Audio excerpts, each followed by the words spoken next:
এই বন্দরটা হলে এই জায়গাটা যে একটা বাণিজ্যিক সুবিধা হবে, বাণিজ্যিক তো অলরেডি হচ্ছে।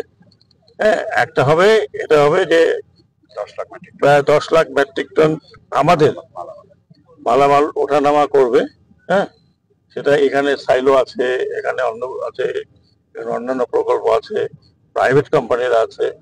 এটা একটা হাব, আমাদের বাংলাদেশের এটা একটা হাব। এখান থেকে আপনি জানেন যে হাওড় এলাকা আছে, ওদিকে কিশোরগঞ্জ, অন্যান্য সিলেট।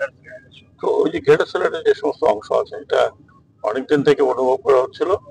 একটা তো বন্দর আছে, যে বন্দরটা তো মনে করেন যে প্রপার বন্দর না। হ্যাঁ, তো সেই জন্য এটাকে সিলেক্ট করা হয়েছে। আরেকটা জিনিস আপনাকে বলে রাখি, বিশ্ব ব্যাংক যখন অর্থায়ন করে তখন তারা না দেখে করে না, তারা একটা ইভ্যালুয়েশন করে। ওটা আমাদের ইভ্যালুয়েশন না, তারা একটা ইভ্যালুয়েশন করে।